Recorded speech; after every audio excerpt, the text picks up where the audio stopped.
Y vamos a dar comienzo a la segunda charla de la mañana, que esta me toca a mí. Yo elegí, cuando planteamos el curso, yo decidí que quedaría cojo el programa si no hablábamos de todas aquellas personas que de una u otra manera estaban al servicio de la sociedad. Principalmente aquellos que estaban en el servicio que podríamos decir doméstico, y aquellos pequeños comerciantes, aunque de comerciantes se hablará el viernes en extenso, pero aquellos pequeños comerciantes, muchos de ellos de barrio o de grandes mercados, ¿no?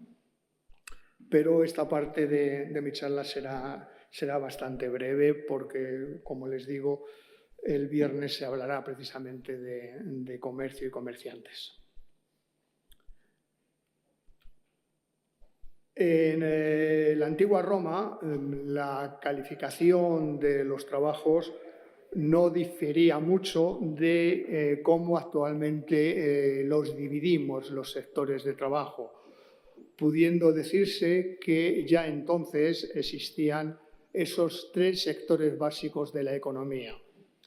El sector primario, o de obtención de materias primas, el sector secundario, o de transformación de esas materias primas obtenidas, y el sector terciario, o de servicios de todo tipo, incluyendo, entre otros muchos, pues la educación, la salud, la defensa, el comercio, la cultura, el arte, el entretenimiento, los servicios domésticos, todos ellos, etcétera. Al igual que en nuestra época, entre los mencionados servicios había una serie de trabajos que podemos considerar que estaban específicamente al servicio de la sociedad o al servicio de los demás.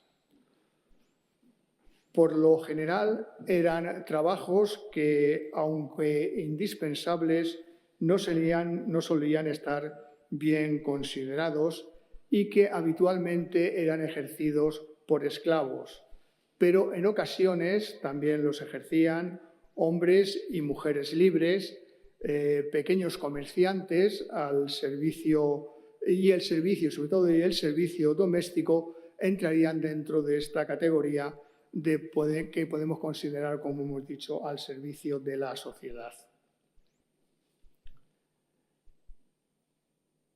Ya hemos mencionado que muchos de los trabajos que se realizaban solían estar desempeñados por esclavos, pero no podemos dar una cifra exacta del número de esclavos que había en un momento clave, al inicio del imperio. Se ha conjeturado que esta cifra podía estar cercana o de alguna manera o tal vez superar el 1,5 millones. Y también que durante la República muchos de ellos estaban en las ciudades, mayoritariamente empleados en el servicio doméstico. Durante el imperio, esta mayoría de esclavos ciudadanos se trasladó al campo para trabajar en las granjas, con lo que el número de sirvientes dentro de la ciudad de alguna manera debió reducirse, aunque no llegarían a un mínimo.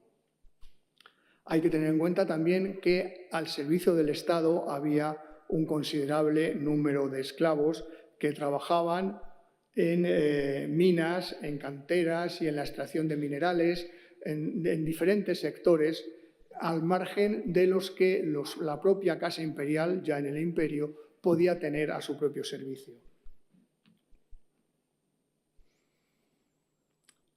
La mayoría de los esclavos la procedencia de la mayoría de los esclavos eran las guerras de conquistas, y su adquisición se realizaba a través de un mercado específico de esclavos. Pero también un cierto número de estos esclavos, como es lógico, eran o habían nacido en la casa de sus amos. Estos esclavos recibían el nombre de Bernae y eran mucho más apreciados, pues al haber nacido en el seno del hogar, habían recibido una cierta educación o una educación más esmerada. A ello hay que añadir que existían o podían existir unos ciertos lazos sentimentales que les unían a sus dueños, pues habitualmente, como habían nacido en el seno del hogar, pues, y los habían visto nacer y crecer, pues tenían una mayor consideración dentro de la casa hacia este tipo de esclavos. Además que en ocasiones muchos de estos esclavos, muchos de estos Bernard, eran el fruto de las relaciones entre los dueños de la casa y alguna de las esclavas.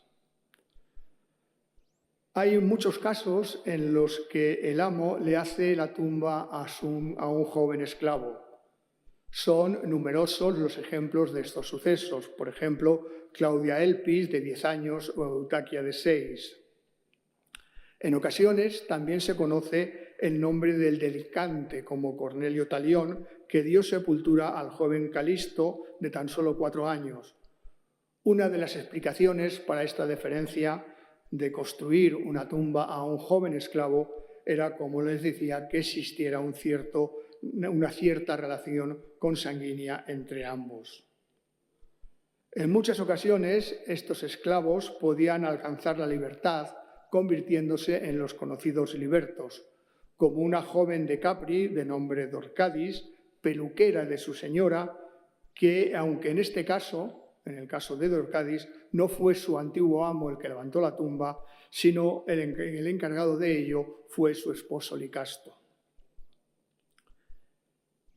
Es de destacar también que sabemos que algunos de estos esclavos domésticos estaban en posesión de un cierto peculio, de una cierta, digamos, entre comillas, fortuna, fortuna o acumulación de dinero que les era permitida por sus amos y que podían emplear en muchas ocasiones para comprar su propia libertad o incluso para comprar ellos sus propios esclavos. Estos esclavos, posesores de esclavos, recibían el nombre de vicari y, en definitiva, los esclavos que ellos habían comprado también eran posesión última de su amo.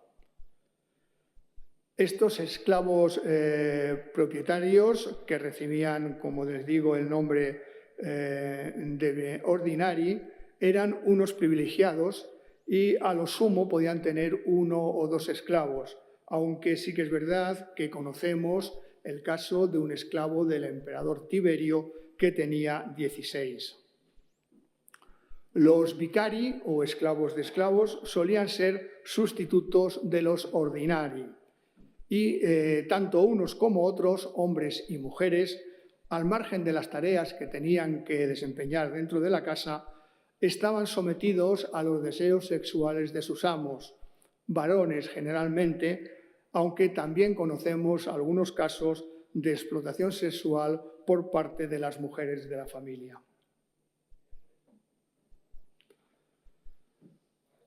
En algunos casos también sabemos que estos sirvientes podían heredar a sus patrones, bien por voluntad de los propios patrones o bien mediante engaños. Sabemos el caso de un tal Crispo, un esclavo de poco valor según los estándares de la época, que trabajaba como batanero y que fue regalado a una dama de nombre Garganta, una dama que sabemos que había comprado en una subasta un lujoso candelabro. Al poco tiempo, este esclavo se convirtió en el amante de su ama y a la muerte de ésta heredó todos sus bienes. Otro caso fue el de un zapatero que logró engañar a su amo para quedarse con parte de sus bienes. Bienes que, por otra parte, no supo tratar adecuadamente. Es Marcial quien con su acostumbrada ironía, nos relata este caso.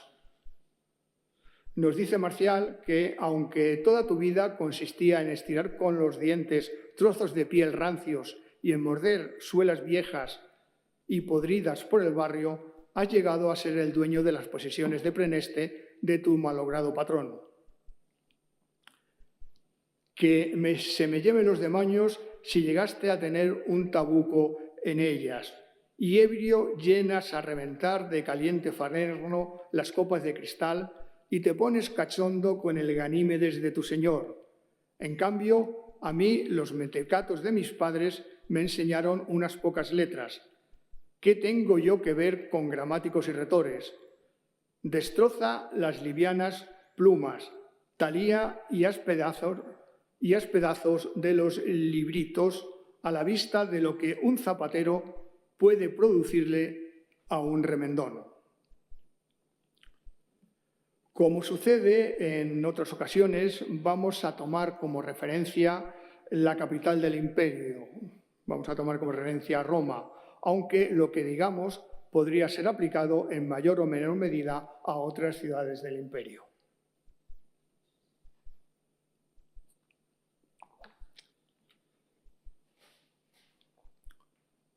Todos estos trabajos al servicio de la sociedad, en su mayoría, eran desempeñados por lo que se ha dado en denominar el tercer estado, un numeroso grupo social, sobre todo con la llegada del Principado, que se vio engrosado por una constante inmigración procedente de las provincias y de todas partes del imperio. Dice Séneca: mira, por favor, esta multitud que apenas puede cobijar la ciudad bajo sus techos. La mayor parte de esta turba está ausente de su patria. Afluyen aquí de sus municipios y colonias e incluso de todo el orbe de la tierra. Como sabemos, esta situación de afluencia de grandes masas de población a las ciudades se dio sobre todo en el Principado, aunque ya había comenzado en la última fase de la República con esa progresiva ampliación de los territorios dominados por Roma.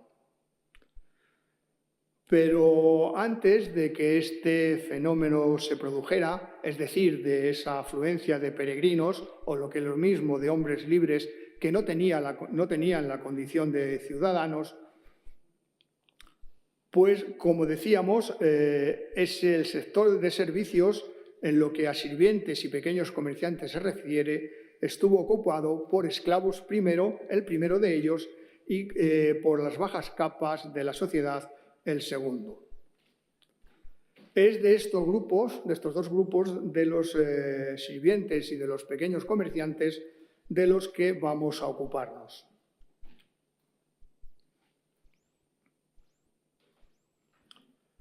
Los sirvientes van a tener su ámbito de aplicación de una manera mayoritaria en los hogares romanos: domus, ínsulas, vilas y granjas. Unos, los más, hombres y mujeres de condición esclava; otros de condición libre, bien por nacimiento o bien por haber obtenido la libertad de mano de sus amos, y que habían decidido quedarse en la casa al servicio de sus antiguos dueños. Veamos las 4 posibilidades de residencia de los romanos y sus sirvientes, los sirvientes que había en cada una de estas residencias, comenzando por los 2 tipos de residencia ciudadana, las domus y las ínsulas.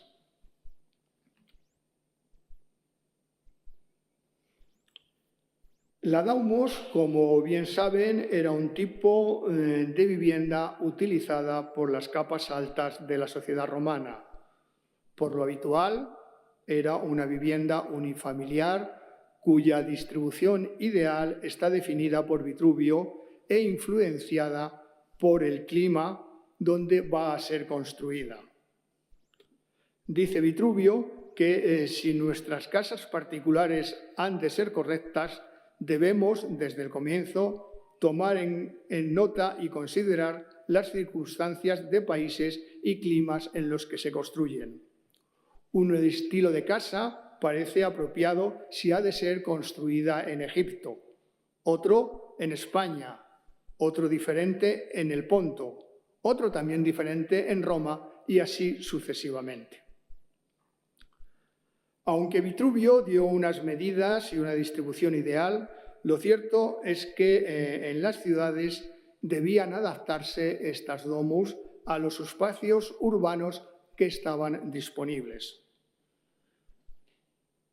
La composición de la domus la tienen ahí en ese diseño reflejada y en ella habría que destacar una serie de habitaciones como el impluvium, como el vestíbulum, perdón, que era el acceso a la casa, el atrium, donde se situaba ese impluvium y el compluvium, destinados uno a recoger el agua y otro un pequeño estanque donde se recogía ese agua de lluvia.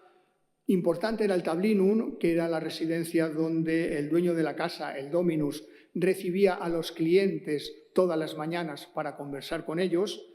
También era importante el triclinium, que era la habitación habitual de la comida de la familia, que estaba compuesta por 3 camas únicamente, en torno a una pequeña mesa cuadrada, baja, y uno de los lados, en el cuarto lado de esa mesa, las camas se ponían en torno a la mesa, pues el cuarto lado quedaba libre para que el sirviente pudiera servir las viandas en ellas. Junto al triclinium, importante relacionado con el triclinium, era el oecus, que era un gran salón en el que también se hacían comidas, pero comidas cuando se invitaba a los amigos para que vinieran o realizaran una cena con ellos. El triclinium se quedaba pequeño. Esas 3 camas, que normalmente cada una de las camas podía albergar a 1 o 2 comensales, pues se quedaba pequeña, entonces se utilizaba la ecum. Las alcobas particulares estaban en las llamadas salae y en los cubículos, que eran perdón, los dormitorios. Los cubículos solían estar un poquito más adornados, pero eran bastante austeros. E importante también en una casa romana no podía faltar el lararium. El lararium albergaba a los dioses domésticos y a los bustos de los antepasados que en determinadas ocasiones la familia sacaba en procesión para que el resto de la ciudad vieran cuál era la importancia de su familia, quienes habían sido sus antepasados. Las dimensiones de estas domus podían variar de unos casos a otros, como les digo, dependían un poco de los espacios disponibles dentro de la ciudad. Pero como medida estándar podían tener unos 4.000 metros cuadrados y, lo que es lo mismo, unos 35 metros de ancho por 120 metros de longitud. Las domus, como saben, estaban articuladas hacia el interior. La vida de la casa estaba hecha hacia el exterior y por ello tenían muy pocas ventanas que daban hacia ese exterior y ventanas que solían ser de pequeño tamaño. Tenían, como es lógico, dado que recibían muchas visitas, una parte privada y una parte pública, en tanto que las habitaciones familiares se situaban siempre en la parte privada. Es evidente, por tanto, que una casa de estas dimensiones requería un considerable número de sirvientes que cubrieran todas las necesidades de la familia y de la propia casa. Su número de sirvientes dependía de las posibilidades económicas de los dueños y las casas más acomodadas podían llegar al centenar. Los sirvientes no tenían un horario de trabajo, podían ser llamados en cualquier momento del día o de la noche. Algunos de ellos apenas salían de la casa y siempre estaban recluidos en la zona donde realizaban las labores, los trabajos que tenían encomendados. Otros tenían algo más de libertad y solían acompañar a sus amos allá donde iban o a realizar encargos fuera de la casa. No todos los sirvientes tenían una habitación donde descansar y lo habitual es que lo hicieran en cualquier rincón privado de la casa o, en todo caso, en una estancia común. Siempre estaban supervisados en su actuación y en sus labores por un liberto de confianza o incluso, en algunas ocasiones, por la dueña de la casa.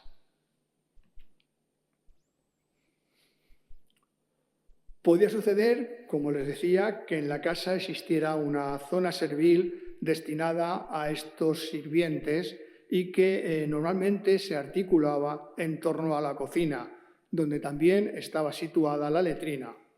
Era un conjunto de la casa que, en definitiva, agrupaba la cocina, la letrina, un balneum, las estancias de la servidumbre, si las había, establos, hornos, bodegas y despensas.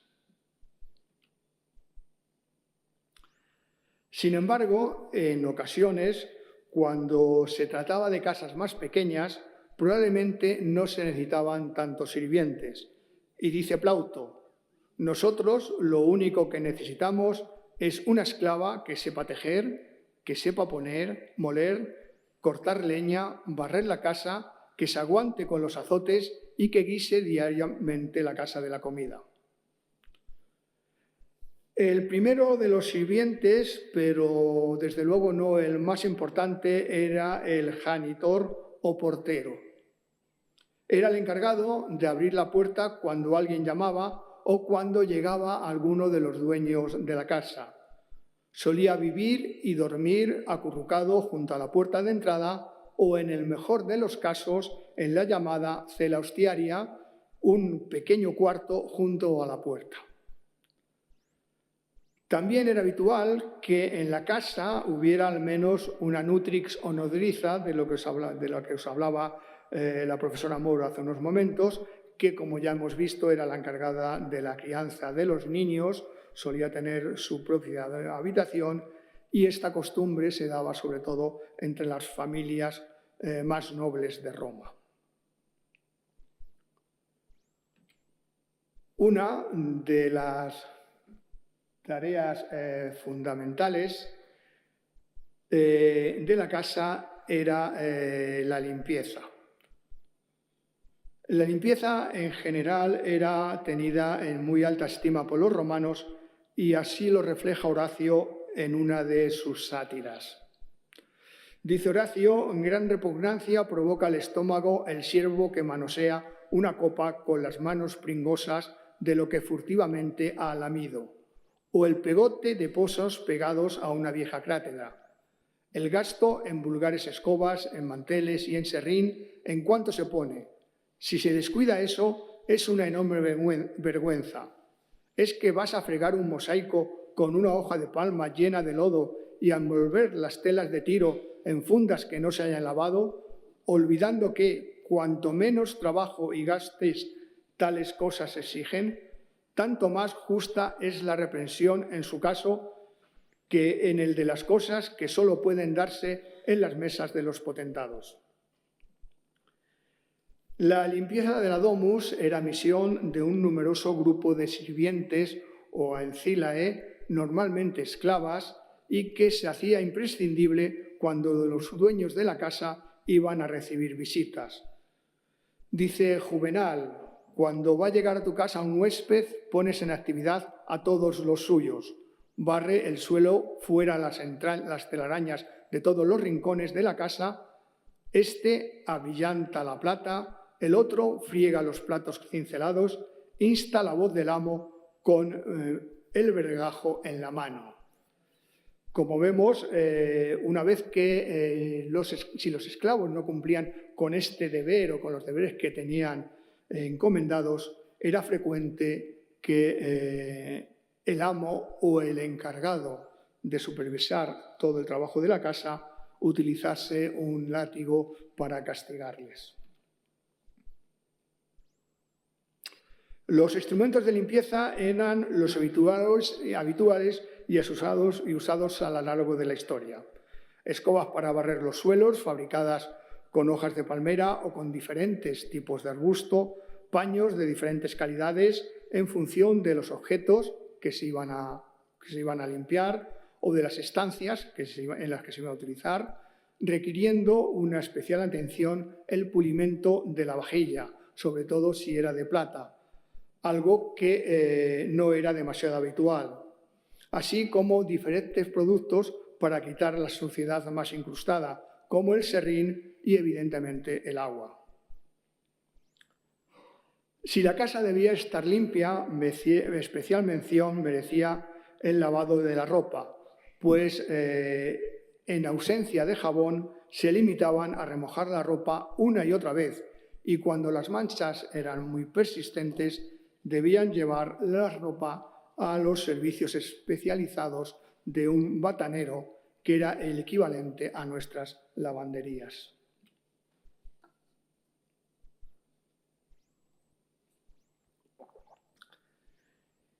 La limpieza de la ropa por los bataneros iba ligada a la utilización de la orina humana, sobre todo por el contenido de amoníaco que ésta tiene y su poder desinfectante.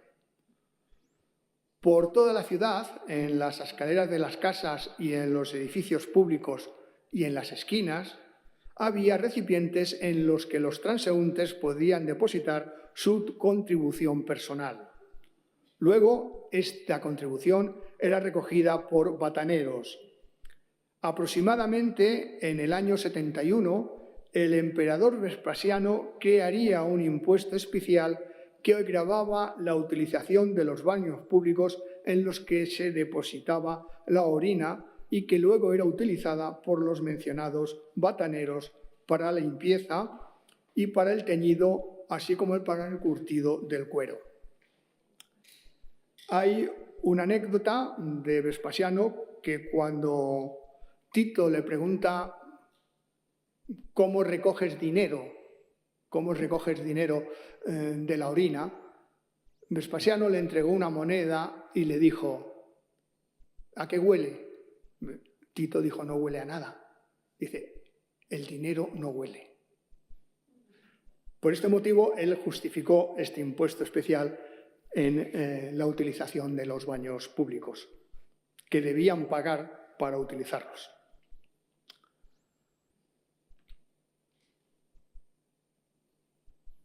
Algo importante era el uso de las esponjas en todo el sistema de limpieza y en los baños.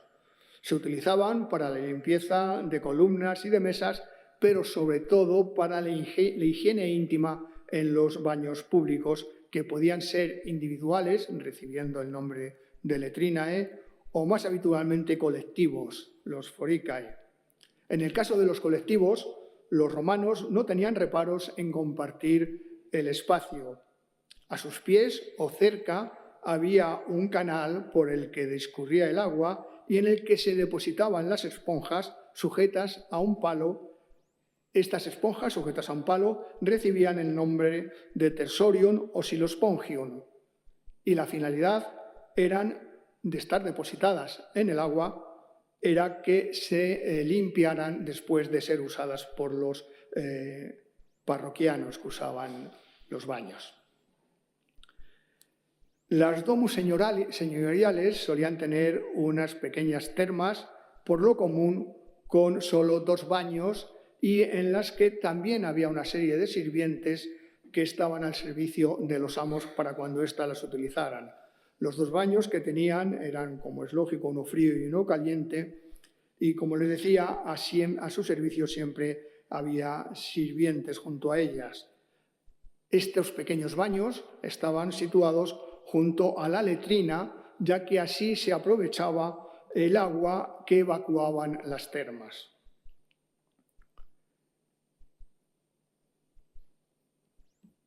Un momento, que esto a veces se revela.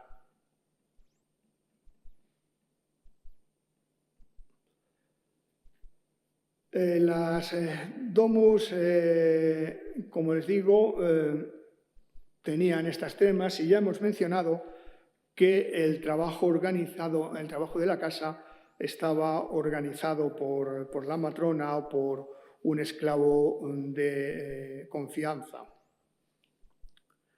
En ocasiones, la matrona iba personalmente al mercado y en estos casos iba acompañada de una criada y de un esclavo. La misión del esclavo era protegerlas y la misión de esta salida era precisamente comprar alimentos destinados a la cocina de la casa. Llegados a este punto, y con los alimentos ya comprados por la dueña de la casa o por un esclavo de confianza, mención especial merecen los sirvientes que tenían a su cargo la cocina de la domus. La cocina de una domus era considerada como uno de los lugares más peligrosos de la casa, pues en la mayoría de las ocasiones, cuando se producía un incendio, este solía partir precisamente de la cocina. Por eso, habitualmente estaban situadas en un extremo de la casa y donde, si se producía uno de estos accidentes, pudiera ser controlado con mayor facilidad antes de que afectara a toda la casa. Uno de estos accidentes es recogido por Horacio en una de sus sátiras. Nos transmite Horacio lo siguiente: pues habiéndose dispersado Vulcano, las llamas incontroladas se apresuraron a lamer el techo. Hubieses visto entonces a unos hambrientos comensales y a unos temerosos criados queriendo salvar la cena y extinguir el fuego. El tamaño de la cocina iba a depender también de la importancia de la domus, pero en todas ellas había una serie de elementos comunes, uno o varios fogones empleados para cocinar alimentos de todo tipo en ollas, una chimenea que podía estar equipada con un asador giratorio empleado para cocinar grandes pedazos de carne o incluso animales enteros, como podían ser cerdos o aves de gran tamaño. También podía haber un horno de barro pequeño utilizado para hacer pasteles, un lugar destinado al combustible, habitualmente madera, un cierto número de grandes vasijas para contener agua y en raras ocasiones vino, y allí también se almacenaban sacos con legumbres y frutas secas. La vajilla de la cocina, al contrario que la vajilla de mesa, era una vajilla muy rústica, hasta el punto que la vajilla de cocina romana no la podemos distinguir de la vajilla que había en los hogares de los pueblos de la península o de cualquier pueblo del mundo, la vajilla habitual, común, la que tenían nuestras abuelas en sus cocinas, una vajilla difícil de distinguir. Estaba compuesta por recipientes de cerámica que difícilmente podían ponerse al fuego, pues se rompían con cierta facilidad por efecto del calor. Un aspecto importante es que en algunas domus de gran tamaño la cocina podía estar alejada del triclinium por esa costumbre de ponerla en un extremo de la casa para evitar que los incendios, un posible incendio, afectara a la vivienda. Pues se solía colocar lejos del triclinio y lo que provocaba que los alimentos llegaran fríos a los comensales. Para evitar esto, en ocasiones se empleaban unos hornos portátiles que se llevaban directamente al triclinium para cocinar allí directamente esos alimentos. Esto es algo que recuerda Séneca y lo califica como una muestra de excesivo lujo. Dice Séneca: ¿por qué en torno a él, en su comedor, no hay un tropel de cocineros que sirven las viandas en el propio hornillo? Es el procedimiento que ha ideado ahora nuestro sibaritismo, la de Iglesia, sibaritismo, para evitar que algún plato se enfríe, que algún bocado resulte poco caliente al paladar ya endurecido, se traslada a la mesa de la cocina. La figura principal de la cocina era el cocinero, que era el responsable de guisar los alimentos, ayudado por sirvientes cuyo número oscilaba, dependiendo, como decíamos, de la domus, de 1 o 2 en los más humildes a varias docenas en las más poderosas. Además, estos sirvientes eran los encargados de servir los alimentos a sus dueños durante los banquetes. A pesar de lo que los cocineros eran considerados glotones, libertinos y crueles, su figura se hizo imprescindible en Roma y en muchas ocasiones estaba en sus manos el prestigio de sus amos cuando los alimentos no estaban bien condimentados. Y los invitados, una vez concluida la cena, habían quedado insatisfechos. Ello era causa de que el cocinero fuera severamente castigado, incluyendo castigos corporales. En Roma se creía que el arte culinario lo había introducido un tal Cadmo, un fenicio que se había formado en Oriente y que de allí había pasado a Grecia, el arte culinario, de Grecia a Sicilia y de Sicilia a la Magna Grecia, desde esta a la península, donde tuvo una buena acogida en Etruria, y luego, por el contacto de Roma con los etruscos, a la propia Roma.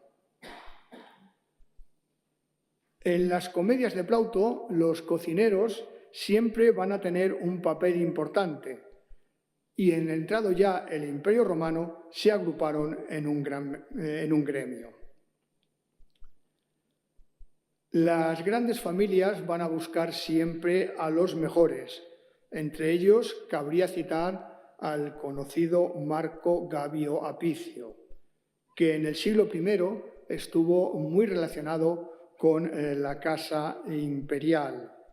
Fue capaz de amasar una gran fortuna y siglos después salió a la luz una colección de recetas que fueron atribuidas a él y que llevaron por título de Re Coquinaria. La mayoría de las familias no podía aspirar a un cocinero de la talla de Apicio, pero sí que podían buscar a un reputado cocinero y, si no lo encontraban, sí que buscaban que al menos tuviera un origen fenicio. A decir de Marcial, era imprescindible que cuando se buscaba un cocinero, este cocinero tuviera los mismos gustos culinarios de su amo.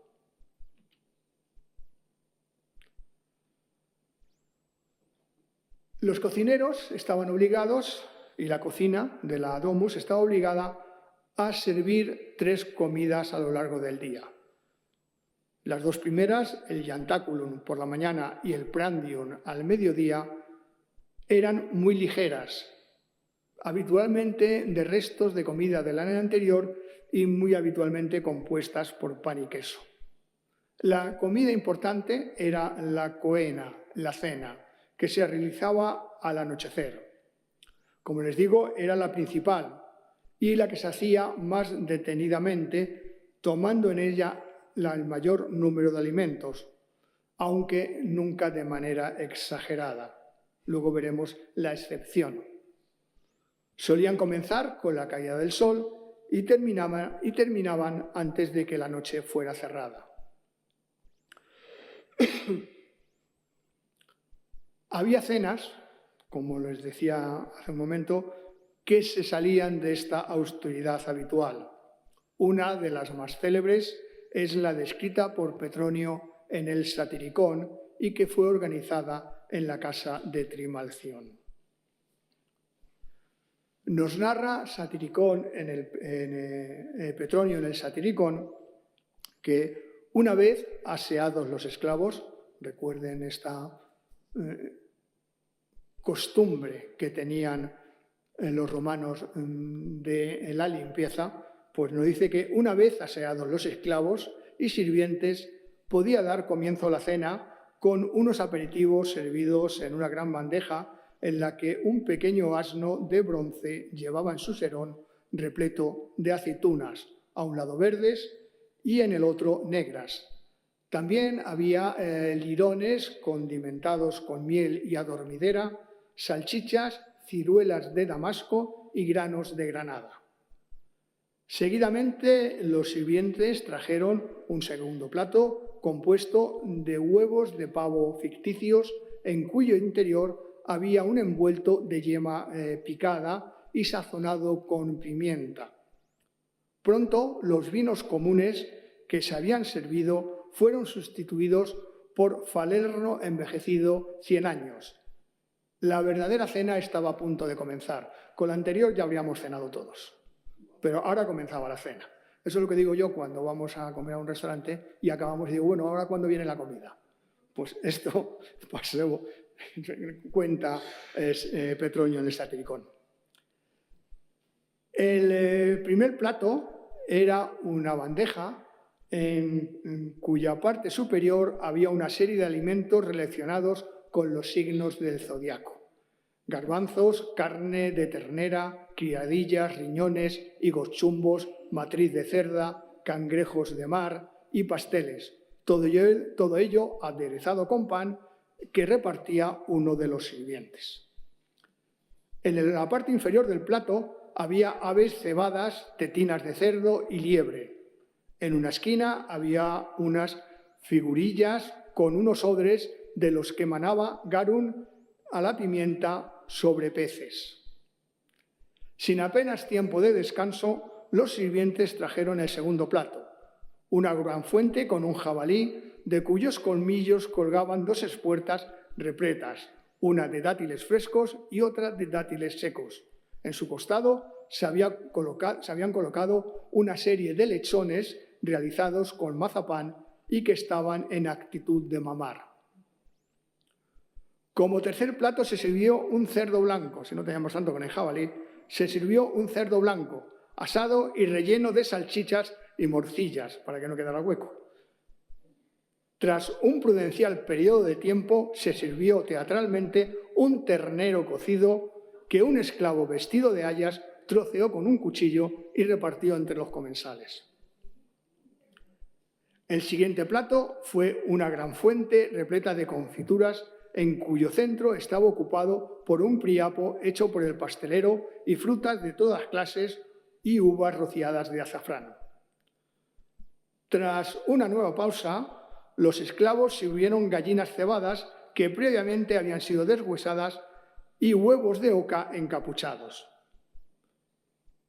Finalmente, tan solo quedaban por servir los postres, tordos confeccionados con flor de trigo y rellenos de pasas y nueces, membrillos en forma de erices. Después se sirvieron una oca cebada con guarnición de peces y aves de todo tipo que, según Trimanción, su cocinero había confeccionado con carne de cerdo. A continuación, ostras, vieiras y caracoles. Una cena tan copiosa tan solo podía concluir al amanecer y no hubiera sido posible sin la participación de un gran número de sirvientes, quienes, una vez concluida la cena, debían hacerse cargo de la limpieza de la vajilla y de la sala utilizada para ello, probablemente un oecus, en este caso por toda la comida y el número de invitados que debía haber, que fueron muchos, debía ser de grandes dimensiones.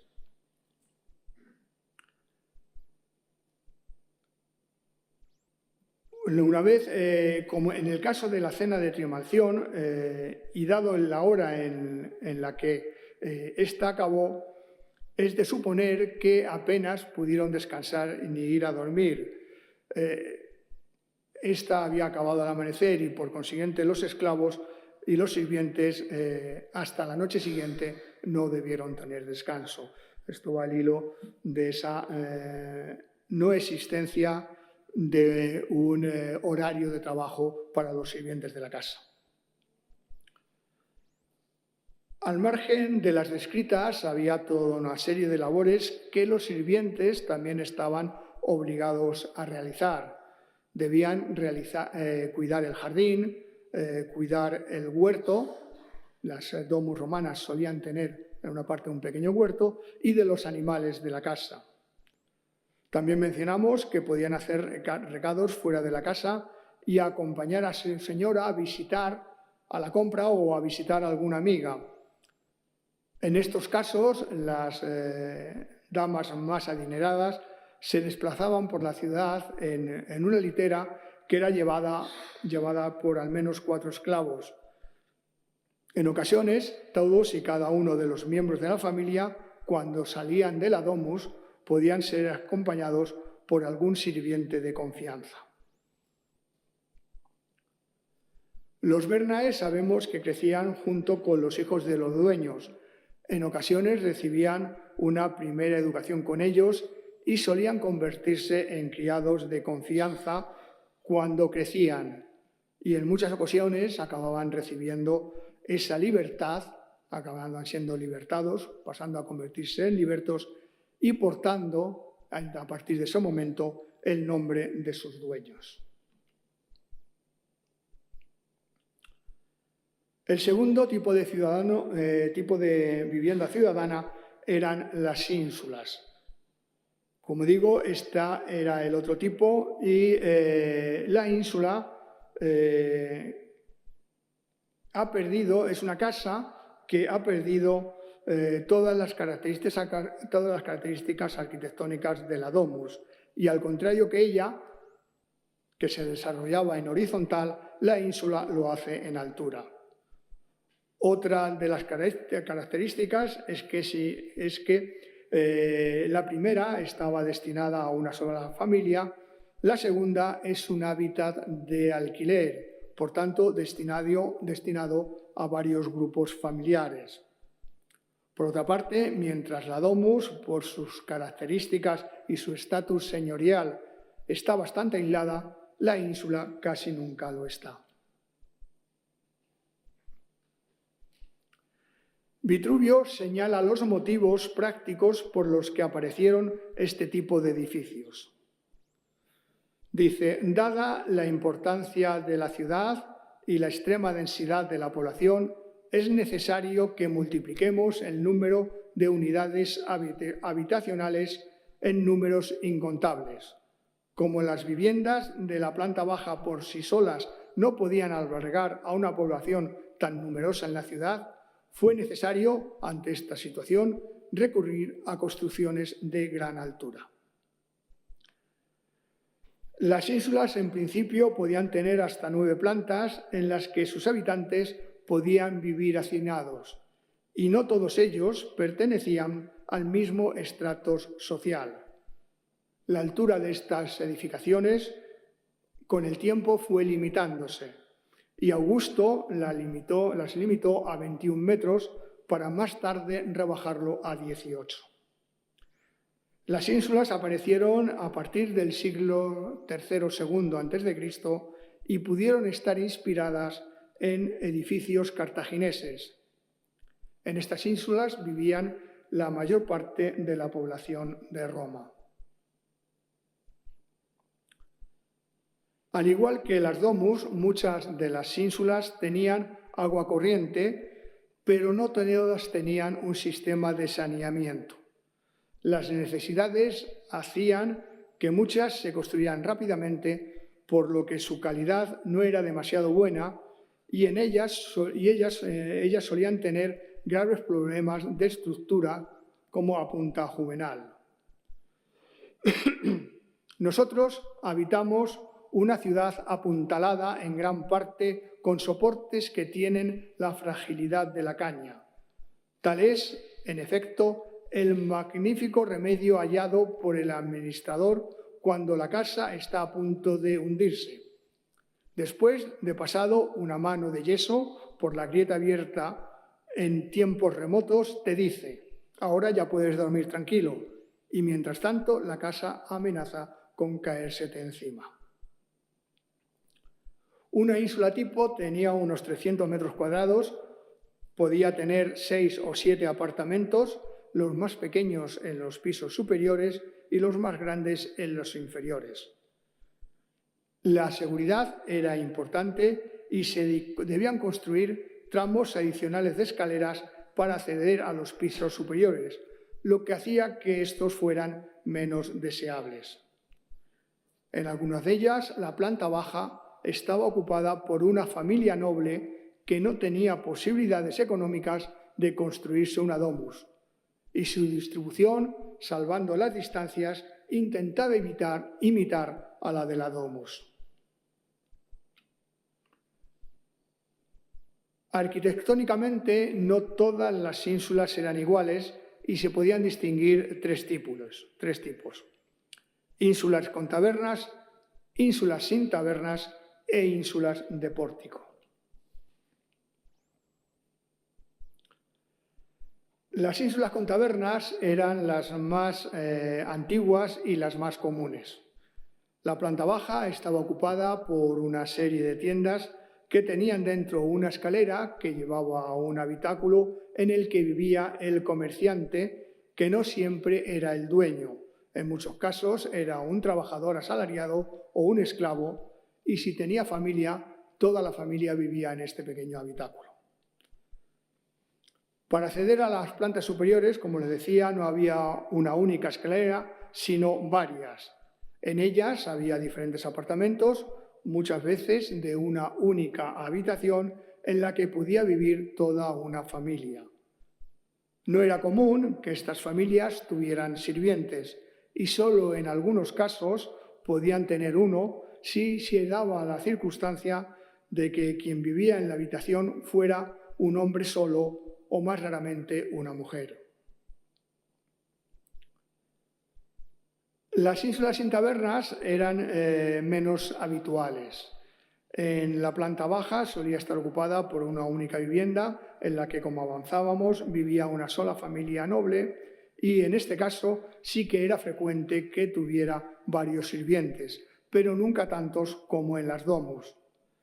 Las funciones de estos sirvientes eran las mismas que hemos visto en las casas señoriales, y la privacidad de esta vivienda, que estaba a nivel de calle, se lograba elevando 2 metros al menos en altura las ventanas.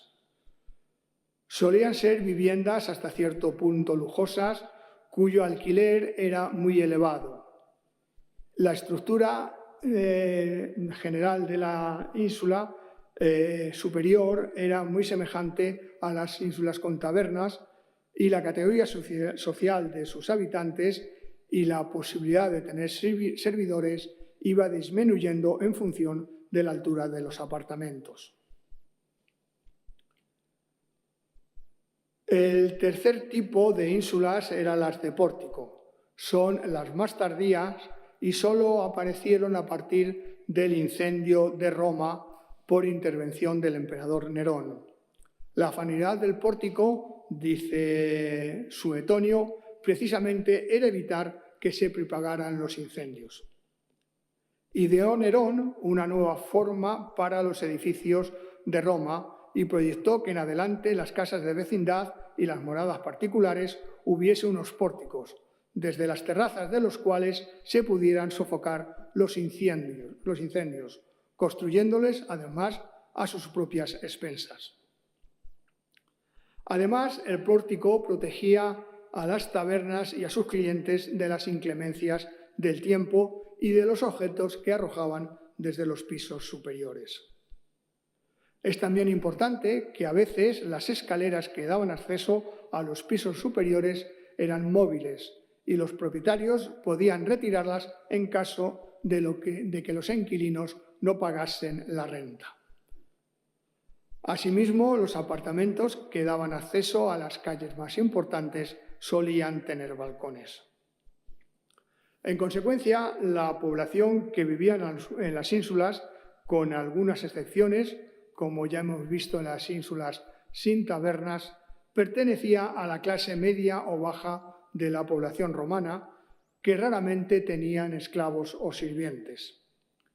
Aunque a este respecto podemos conjeturar que es muy probable que algunos de los sirvientes libres que trabajaban en las domus no vivieran en estas y que tuvieran alquilado un cuarto en alguna de las ínsulas cercanas, como podía ser el caso de las nodrizas cuando no tenían a su cargo un niño, o maestros y asalariados de profesiones liberales.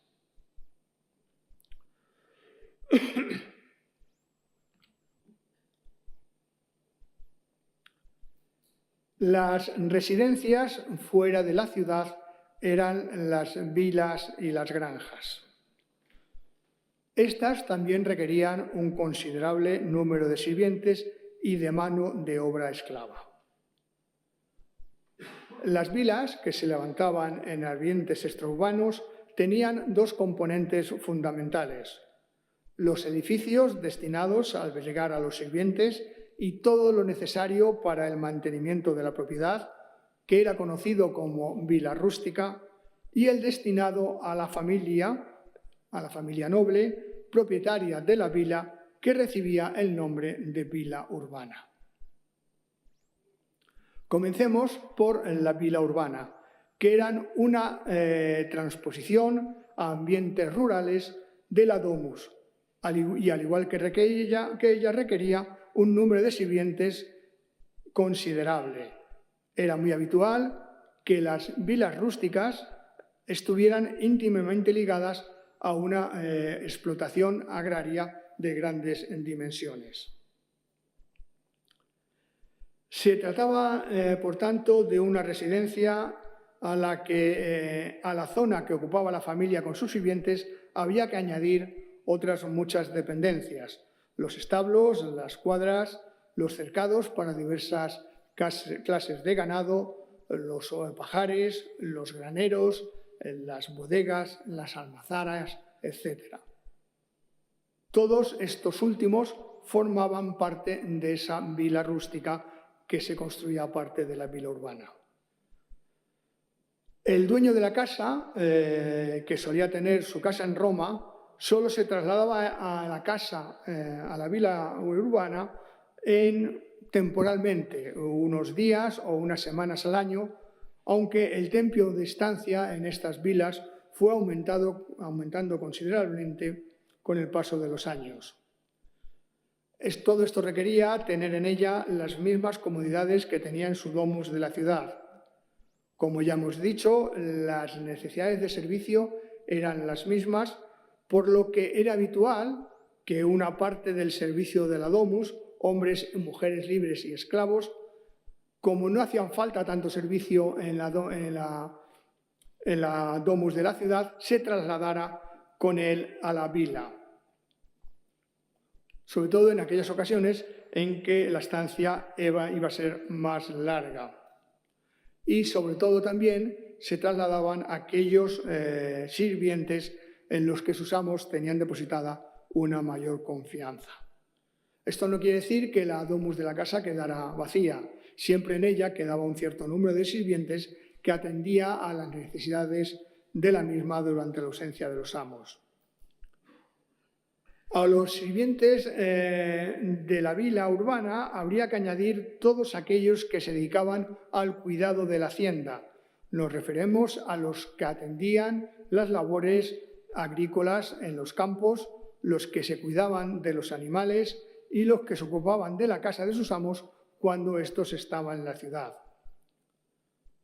Todos estos últimos, como era habitual, en su mayoría solían ser esclavos, que eran organizados en sus trabajos por el hombre de confianza del dueño, el llamado vilicus, también un esclavo o liberto que rendía cuentas al señor cuando éste visitaba la vila.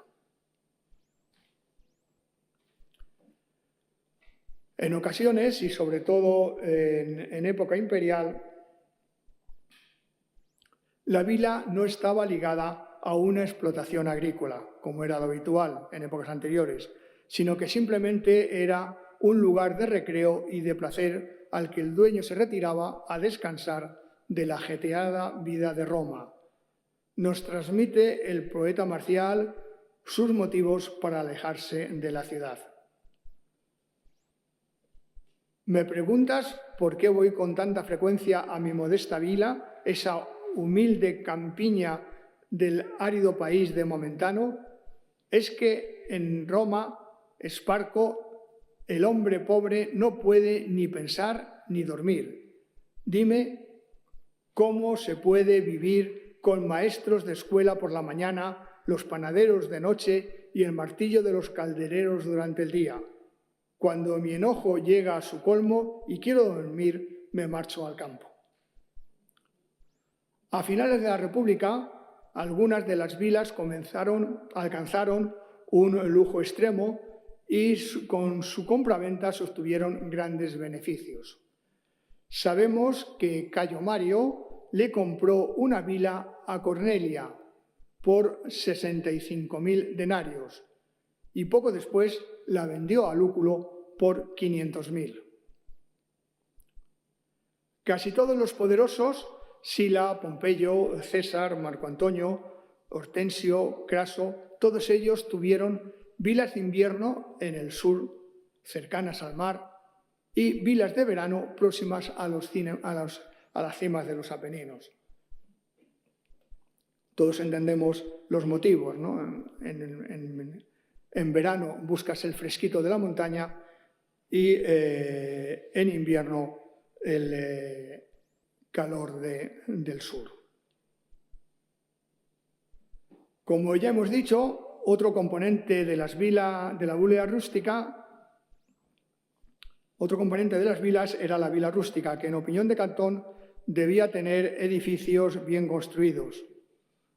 Al par de familias le era útil tener su vila bien edificada, una despensa de aceite y vino y muchas tenajas.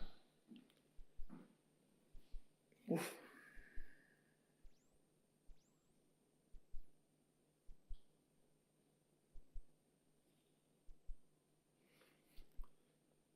Me van a perdonar, pero es que estoy viendo chiribitas, pues no sé.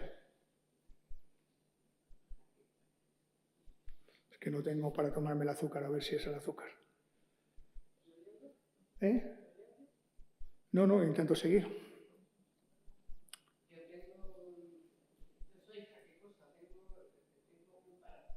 No es cuestión de paracetamol. Es cuestión de visión. ¿Eh?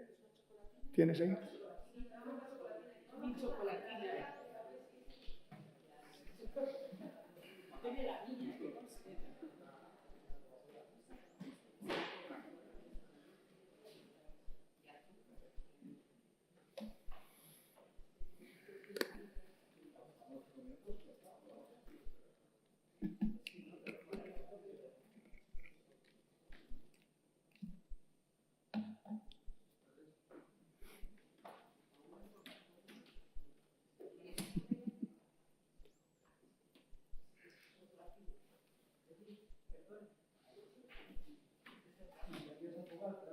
No, vale. No sé si será eso. U extensión.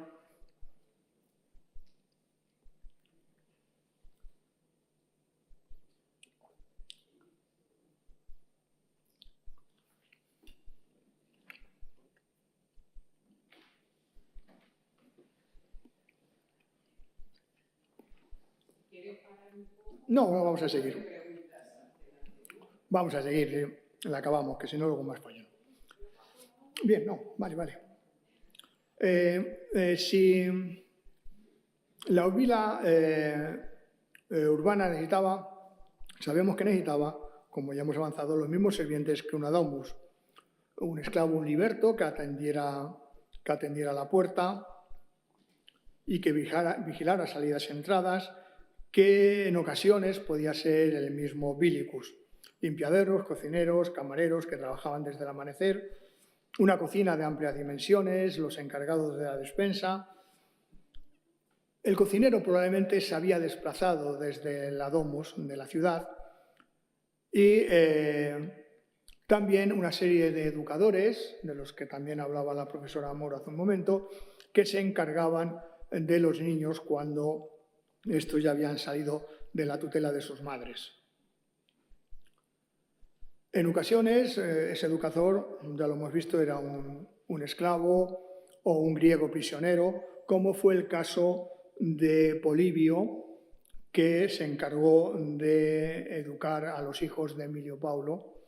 Uno de ellos luego sería adoptado por la familia de los Escipiones y sería el destructor de Cartago y el conquistador de Numancia.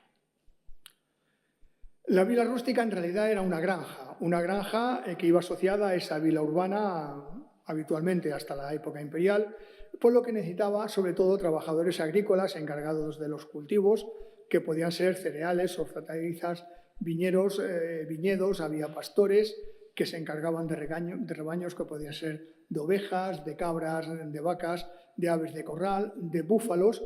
La leche de búfala fue muy apreciada en Roma y lo sigue siendo actualmente en Italia, esa mozzarella de búfalo de búfala que tan exquisita es en una ensalada simplemente con tomate y basílico.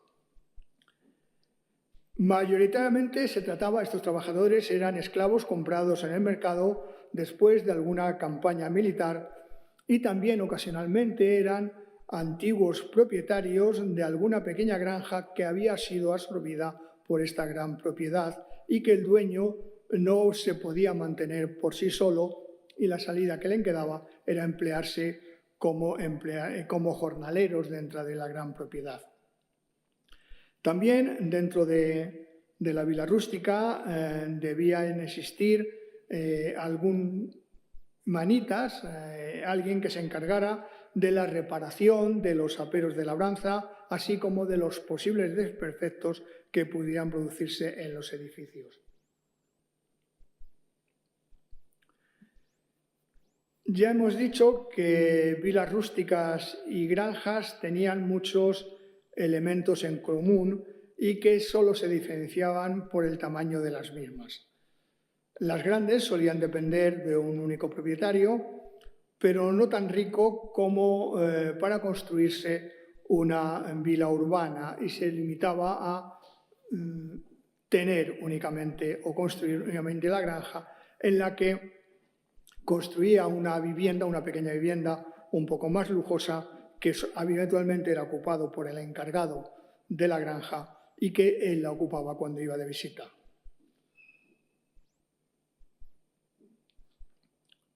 Por lo demás, las granjas de gran tamaño tenían las mismas necesidades de personal que las vilas rústicas.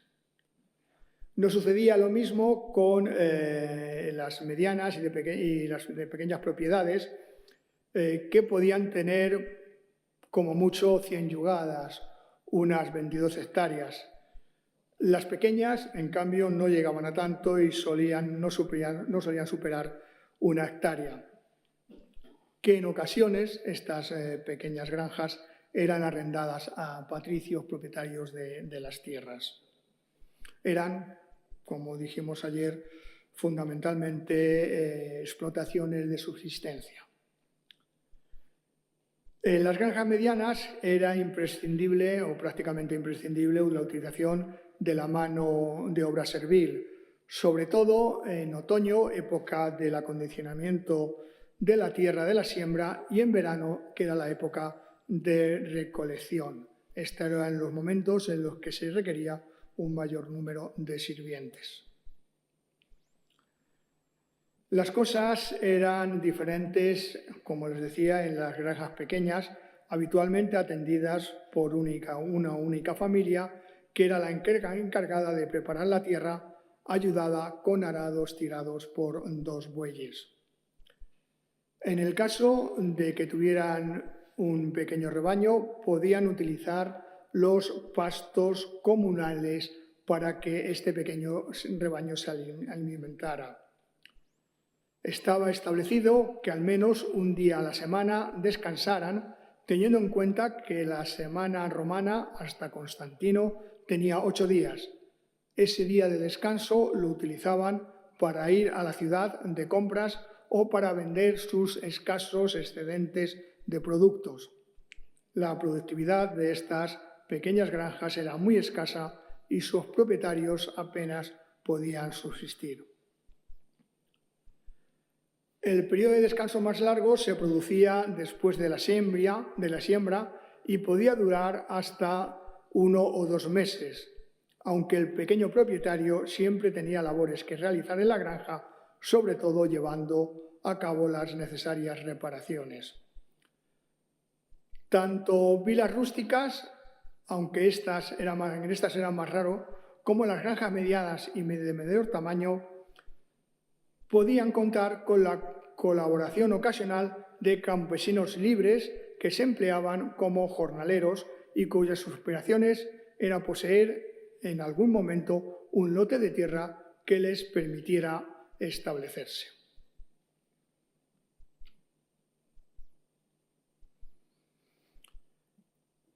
Al igual que las familias, los taberneros y los tenderos tenían una función importante al servicio de la sociedad. Ellos se desplazaban a los mercados para comprar los productos que luego vendían en sus locales. A comienzo de la historia, el foro era el centro de todas las actividades ciudadanas, incluida la compraventa de todo tipo de productos, y a partir del siglo III las actividades comenzaron a diversificarse y la venta de productos se fue agrupando por su tipo. Así surgieron diferentes mercados, diferentes foros. Conocemos el Foro Vinarium para la venta de vino junto al Aventino, el Forum Boarium cerca del Circo Máximo para la venta de animales vivos, el Forum Suarium cerca del Quirinal para la venta de carne bovina y porcina, el Forum Piscarium o Piscatorium para la venta de pescado al norte del Foro Romano entre la Vía Sacra y el Argileto, el Forum Cupidenis cerca del Piscarium para la venta de mercancías en general, el Forum Cocianum, donde se podían contratar cocineros y alquilar menaje del hogar de todo tipo, el Forum Vinarium para la venta de vino, no sé, creo que ya le tenía, para el Aventinum, y el Forum Pistorium para la venta de pan en la vertiente del Aventino. Tito Livio señala que en el 310 un incendio destruyó el centro de Roma y algunos de los foros de comercio. A partir de ese momento es cuando va a aparecer por primera vez el llamado Macellum, que estaba destinado a albergar esos foros que habían desaparecido con la quema o con el incendio. El Macellum se convirtió, por tanto, en el único edificio en el que se vendían mercancías al margen de las pequeñas tabernas de las ínsulas, ¿no? El Macellum se va a convertir en nuestros mercados de abastos. La noticia de la transformación nos la da Varrón. Varrón dice, después que todo esto que correspondía a la alimentación fuese reunida en un lugar único, fue edificado un lugar para ello. Este se denominó Macellum, según escriben ciertos autores, porque allí hubo un jardín, según otros, porque allí estuvo la casa de un ladrón que tuvo de nombre Macellus. La casa que fue abolida por orden del Estado y a partir de ella se edificó lo que en aquel tiempo se llamó Macellum. El Macellum, por tanto, se convirtió en el edificio especializado en la venta de alimentos. Pan, pescado, carnes, todo tipo de frutas, legumbres, grano. Es de destacar que el aceite y el vino se seguían comercializando en lugares específicos fuera del Macellum.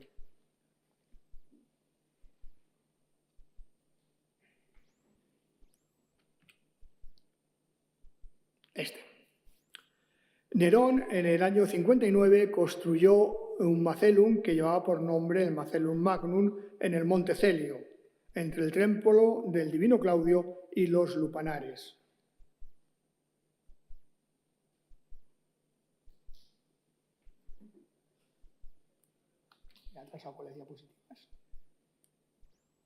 Este es el único testimonio que tenemos del Macellum Magnum de Nerón en una moneda y una reconstrucción ideal de lo que pudo ser. Unos años después, entre el 107 y el 110, Apolodoro de Damasco, por orden de Trajano, se encargó de construir unos nuevos mercados adyacentes a su foro, un majestuoso edificio de 6 plantas que combinaba tiendas para la venta de todo tipo de alimentos, los 3 primeros con locales administrativos y una biblioteca en los 3 superiores. Los mercados en general estaban a cargo de los decuriones, funcionarios municipales, que tomaban la decisión de construir un nuevo mercado o de reordenar los existentes. Los suelos sobre los que se levantaban podían ser públicos o donados por algún mecenas. Tanto en los diferentes foros como en el Macellum, la venta de la mercancía corría a cuenta de numerosos individuos que estaban más o menos especializados en los productos. En un principio se empleó el término de macelarius para designar cualquier vendedor del macelum, pero pronto pasaría a designar únicamente a los carniceros. Así aparece el pularius o vendedor de aves, el butularius o salchichero, el piscator o pescadero, el pistor o vendedor de pan, el vinarius o vinatero y también tabernero, el oligarius o vendedor de aceite, el frumentarius, vendedor de trigo. Todos ellos eran trabajadores, al menos durante la República. No estaban demasiado bien vistos por las clases altas romanas y así Cicerón dice de ellos: asimismo, se ha de tener por oficio bajo el comercio de los que compran a otros para volver a vender, pues no pueden tener algún lucro sin mentir mucho y no hay vicio más feo que la mentira. Tampoco son de nuestra aprobación aquellos oficios que suministran deleites, los pescaderos, carniceros, cocineros, mondongueros, como dice Terencio, el comercio, si es corto, se ha de reputar por oficio ruin, y si es mucho y rico, se conduce mercancías de todas partes y las atribuye sin engañar a nadie, no se ha de condenar enteramente. Mención específica merecen los vendedores de vino y aceite, que, como ya hemos mencionado, recibían el nombre de vinarios y olearios, nombres que pueden ser aplicados no solo a los vendedores, sino también a los comerciantes al por mayor de estos productos. También hemos mencionado que estos dos productos en origen tuvieron su propio foro y que inicialmente no se integraron en los macella. El aceite era uno de los productos más apreciados en la antigua Roma. Tenía una gran variedad de usos,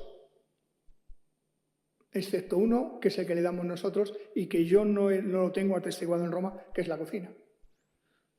Se usaban como ungüento en el baño, para devolver la elasticidad de la piel, como perfume mezclado con diferentes esencias, como combustible para iluminar la oscuridad de los aposentos y de las noches, con fines medicinales, y los más refinados en las ensaladas, crudo.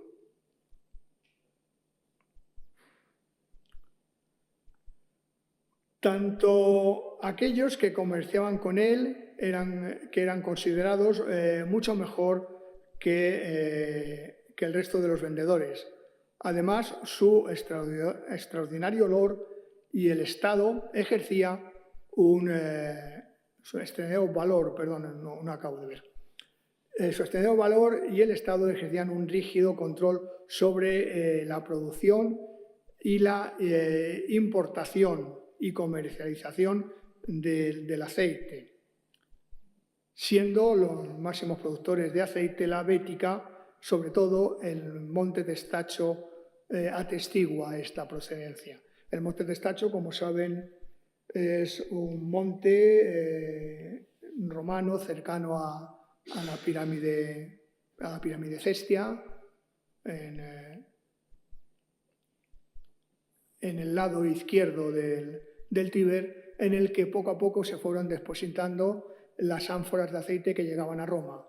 Este depósito acabó convirtiéndose en un monte, debe tener, yo creo que no podría asegurar, porque ahora me han venido dos cifras solamente y no sé cuál es la válida. Me han venido 30 y 130, pero es un monte bastante elevado, todo de ánforas de aceite, colocadas por orden. Tiene un orden muy establecido esa colocación de aceite, por la cual podemos saber, tenemos una cronología de la llegada de aceite y una cronología de los productores. Cerca del 90% de las ánforas que hay ahí son ánforas béticas, son aceite de la Bética. El resto son ánforas norteafricanas. Y la característica del control de que les hablaba era un control fiscal rígido que había.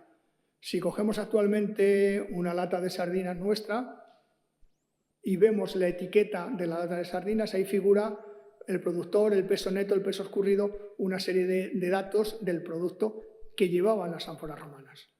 Además, había un encargado específico de que cuando estas ánforas se producían en la Bética o donde fuera y llegaban a puerto para embarcarse con destino a Roma, había un funcionario que verificaba el contenido de la ánfora y el peso de la ánfora.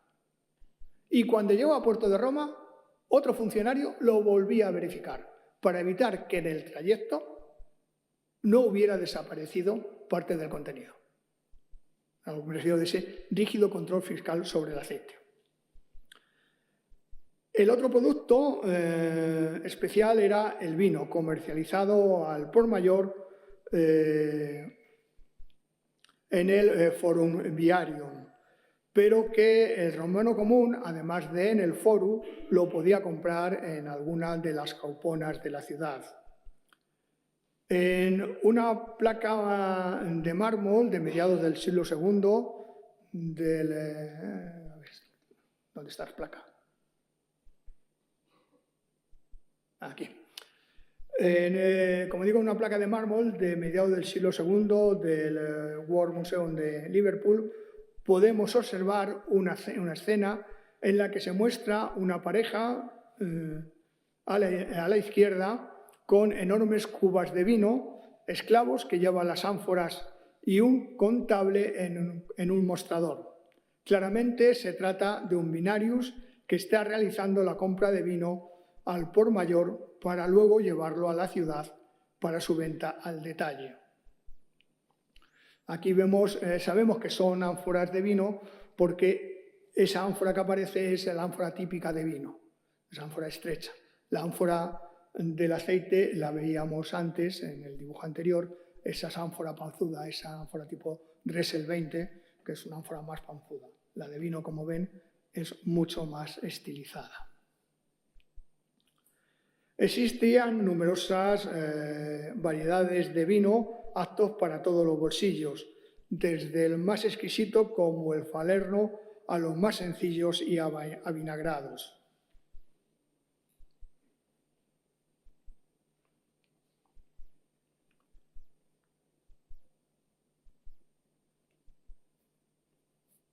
El comercio del vino y del aceite tenía sus peligros, pero era enormemente productivo.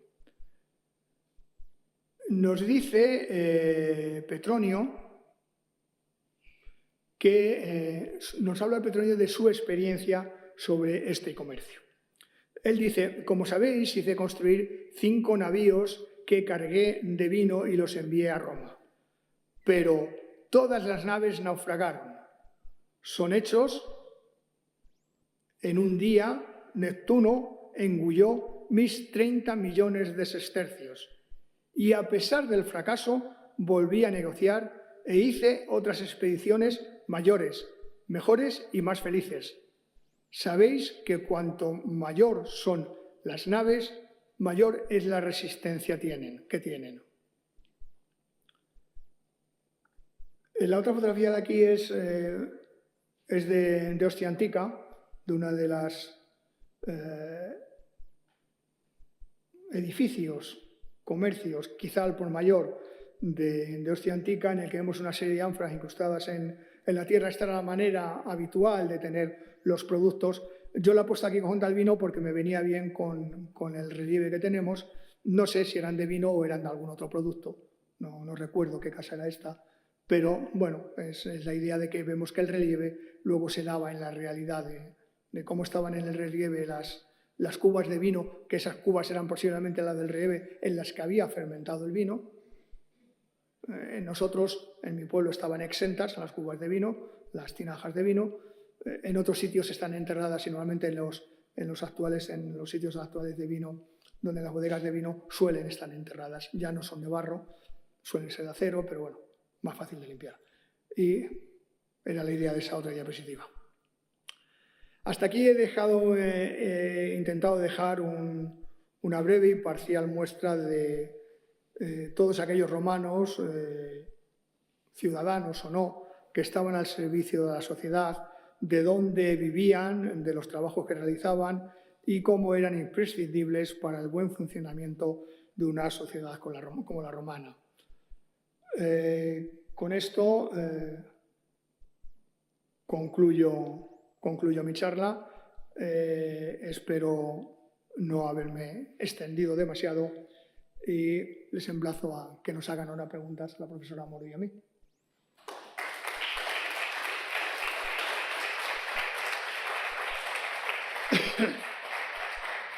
Para el señor Cabrero, pues un poco como el poder, la economía, o sea, haciendo una comparativa con ahora, o sea, ahora una persona vive en un edificio, en una casa medianamente bien y luego se puede comprar una casita con un huerto en un pueblo, ateniéndonos a lo que ha comentado las granjas. Cuando ya no puedo soportar, escuchar y tal, pues me voy a la granja. En Roma, a esas granjas, a esas segundas viviendas, por así decir, solo podían acceder los que tenían domus o los que tenían una economía fuerte que vivían en las ínsulas, pero tenían poder porque tenían la casa mejor que otros. Era eso, simplemente saber un poco el poder adquisitivo para hacer una comparativa. Es algo que no he mirado, sinceramente no lo he mirado, ese poder adquisitivo. Evidentemente, para tener una pequeña residencia campestre, no digo ya una vila, una pequeña residencia campestre, había que tener un cierto poder económico. O sea, no podías estar viviendo en la ciudad en una sexta planta de una ínsula, en un solo cuarto, y luego tener una residencia en el campo. No, había que tener un mínimo poder económico para poder soportarlo, para poder tenerla. Eso era así. Te pregunta Mónica si la familia, la posesión que tenían Julio César en la suburra, que si se trataría de una domus o de una ínsula. La posesión en la que vivía él. Es que no tengo referencia de esa posesión yo ahora mismo. Fíjate que he hecho una biografía de César. Si vivía él, era una domus, seguro, a la que le llevaron, porque cuando la asesinan en Largo Argentina, en el Teatro de Pompeyo, a las horas le recoge una litera y le lleva hasta su casa. Eso era una domus. Si era una vivienda, no era donde vivía él y que lo usaba como producto de negocio, probablemente fuera una ínsula.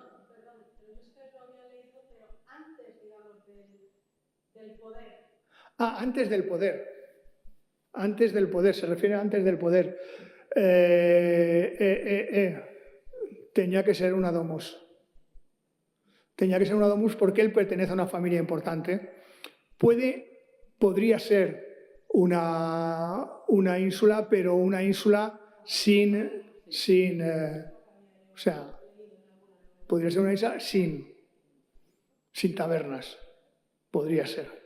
Pero la familia de César era una familia importante y de eso se vale él, a pesar de no tener dinero, se vale él para hacer su carrera política, del nombre de la familia. Dime. Aunque no dejaba de ser el bochornoso barrio de la Suburra. O sea, mucha domus, pero nada recomendable. Más divertido. Eso sí. Te preguntan si los tipos de trabajo como cocineros, capataces, taberneros, que lo llevaban a cabo, pues ser siervos, pasaba de padres a hijos. Es probable si tenían hijos. Era muy habitual que en el caso de los esclavos, cuando había servido durante toda la vida a un amo y el amo estaba ya próximo, ya había el túnel de salida, que a los más fieles, con los que más relación habían tenido, les concediera la libertad, o que en testamento liberara a sus esclavos. Era lo más habitual. Lo que pasa es que estos esclavos siempre luego quedaban ligados a la familia. Bueno, una vez que el liberto siempre recibía el nombre del amo, recibía su apellido, su nombre y apellido. Pues Perdón, me he perdido en la pregunta, era si... si heredaban el oficio. Pues supongo que habría casos que sí, habría casos que no. Lo habitual es que había oficios que se podrían heredar, como el de cocinero. El que está limpiando, el oficio de limpiador iba a seguir limpiando, con lo cual no es que heredes el oficio, es que es lo que puedes hacer. No vas a hacer otra cosa, a no ser que recibas la libertad y montes un negocio. No hay datos concretos porque no tenemos nombres y apellidos. O sea, tenemos muchas inscripciones de esclavos o de libertos que dicen su profesión, pero es que no tenemos la inscripción del hijo. Sí que es verdad que en los grandes comercios, en los comercios importantes, un vinatero, por ejemplo, si tenía un comercio de vino, el hijo fuera vinatero, seguirá con el comercio del padre, con la importación de vinos, o un banquero seguirá con la profesión del padre, que siga siendo banquero, eso sí. O prestamista, sí. En las clases más medias y altas sí seguían con la misma profesión. Pero en las clases bajas, supongo que unos sí, otros no. Y luego, por otro lado, quería también preguntar sobre las insulae. Es decir, ese tipo de edificio, de vivienda colectiva, en definitiva, entiendo que eso tendría que tener por lo menos 3 plantas, mínimo. No sé el tipo de alturas, que desde luego no es como las de ahora, ¿no? Serían mucho más altas.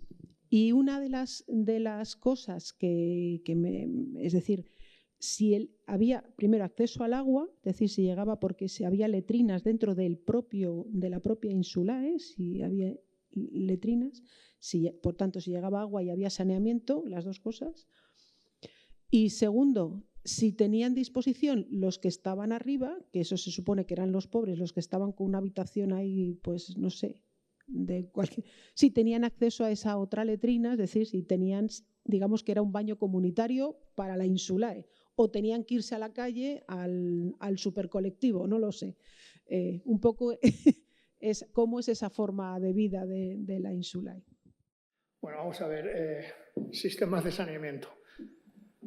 En las domus sí sabemos que había agua corriente porque si tenían unas pequeñas termas, tenían que tener una entrada de agua corriente dentro de la casa. Y si había una letrina, se aprovechaba, ya hemos dicho, ese agua. Bien. Las ínsulas son diferentes. Las ínsulas tienen agua corriente, pero probablemente a través de una fuente común. No llegaba arriba. Una fuente común, tenías que bajar abajo. No tenían saneamiento.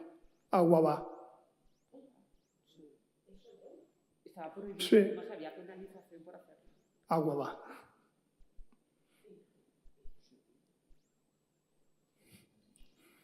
¿Eran así? Ten en cuenta que un saneamiento a nivel de calle es fácil, a nivel de planta es fácil, es zanja, meter las cañerías, es fácil. Pero a nivel de la altura,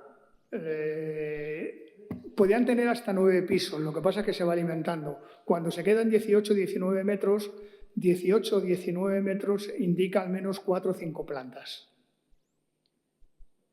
4 o 5 plantas.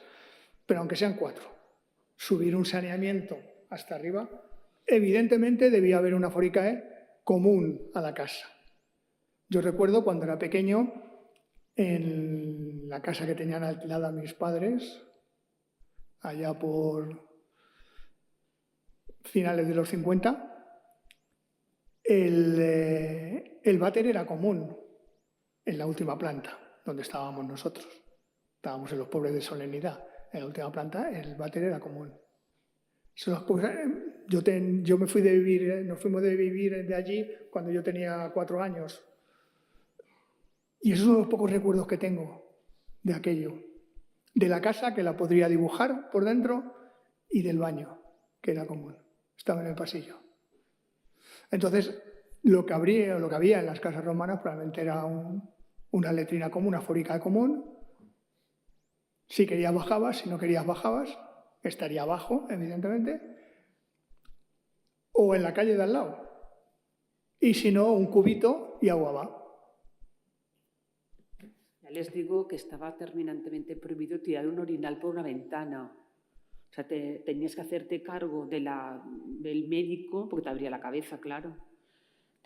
Si el que tiraba y le pegaba a alguien tenía que pagarle la factura del médico y la factura del tintorero. Porque claro, ¿no? En el caso de Ostia Antica, tenemos ya en lo que es la zona jardín, que es el final de la ciudad, hay una ínsula que probablemente, tal vez, estaba dedicada a hotel. Ten en cuenta que es una zona portuaria, no sería un descabellado. Bueno, pues están conectadas la primera y la segunda, lo que es la planta baja y el primer piso están conectados. El resto de los vecinos subían por otra escalera. Con lo cual, deducimos que esos dos espacios formaban parte del establecimiento probablemente hotelero. Pues esa casa tiene una conducción cerámica que conecta el primer piso con el segundo. O sea, que es el único caso que conecta el primer piso con la planta baja a través de una cañería cerámica. Muchas de las casas de las insulae de Ostia Antica tienen patio interior y fuente en el patio. Con lo cual, el acceso a agua lo tienen por la fuente del patio. Pero no, a partir del segundo, es el único caso que hay. Pues por eso la higiene en las casas, justita. O sea, no tengo para beber, voy a subirme un cubo para fregar el suelo. Hay que ser práctico, o sea, lo justo tendrían que estar, pero claro. Y el resto biológico, pues imagínenselo, en las tinajas de fuera, volando, prefiero no pensarlo. Muchas gracias. A lo mejor soy reiterativo porque he tenido que faltar un ratito, pero tengo un par de preguntas. Una es el término proletario, que es un término creo que latino y por lo que he leído se refería a aquel padre de familia que no tenía más patrimonio que su propia prole. Es así, ¿no? Y la otra se refiere a un tema un poco personal. Yo soy de un pueblo, mi familia de un pueblo de Granada que se llama Valderrubio y que hasta el año 1945 se llamaba Asquerosa. Sí. Entonces, mi padre, entre otros vecinos del pueblo, estaban descontentos con llamarse Asquerosa su pueblo y ellos los asquerosos. Y le cambiaron el nombre al pueblo, pero hubo una discusión muy grande con don Torcuato Luca de Tena, porque don Torcuato Luca de Tena decía que Asquerosa era una degeneración de Aquerosae, que era un tipo de villa romana. Entonces, que no le cambiaran el nombre a Valderrubio, que es el nombre que se le puso, que se refería a que entonces se empezó a cultivar mucho tabaco rubio por aquella zona, y bueno, el Valle del Rubio, ¿no? Y que con el que sigue, sino que se le volviera al nombre latino. ¿Sabéis algo al respecto de esto? No tenéis, ¿no? Conocimiento. Yo no. Yo desde luego no. Es probable que sí que tenga un origen latino, pero sí, no, una vila podía ser, que existiera allí una vila podría ser, pero no tengo. Lo de los proletarios sí, eso es así, ¿no? Era en la estratificación que hace Servio Tulio de la sociedad romana. En la última categoría, aquellos que no tenían absolutamente nada y que nada más que tenían hijos, que nada más que tenían la prole, pues da origen al nombre de proletario, el pobre de solemnidad, que no tiene absolutamente nada. Una pregunta era, se me ha ocurrido otra, sobre la comida. Es decir, nos has hecho una descripción de una super comilona de cena, pero en las casas romanas, excepto las domus, que sí tenían su propia cocina, las demás, es decir, ni insulae no tenían su cocina. ¿Las insulaes sí tenían cocina? Vale. No, la pregunta es, ¿realmente el ciudadano romano de dónde comía? ¿En las tabernas se hacía su comida? ¿Cómo funcionaba el tema? Es decir, yo trabajo en el puerto de Ostia como estibador y resulta que luego me voy a la taberna y como hay un poco de pollo y luego me voy a mi casa. Depende un poco como actualmente. Hay hombres que son capaces de quedarse solos y guisarse, hacerse la comida tranquilamente, aunque sea un huevo con patatas fritas. Y hay hombres que son incapaces, no saben ni cómo se enciende la cocina, de qué botón tienen que dar. Entonces, en época romana era un poco igual. Habría inútiles y había otros que sí que se guisaban ellos en casa. Cuando vivían hombres solos, solía ser, si no habitual, podía suceder que tuvieran una esclava que era la que les guisaba. Los que no sabían encender el hornillo, pegarle fuego a 2 cachos de leña, pues evidentemente se irían a una caupona a comer. Pero para eso tenían que tener un salario.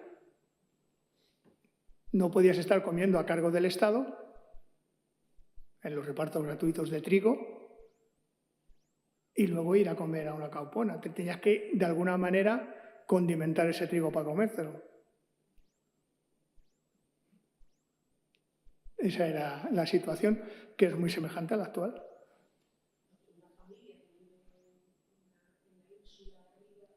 Sí, no, subes el alimento, hay un hornillo, como los hornillos portátiles que llevaban a los triclinium, al triclinium, ese hornillo portátil en el que se guisaban ciertos alimentos para que no llegaran fríos. Pues igual, un hornillo.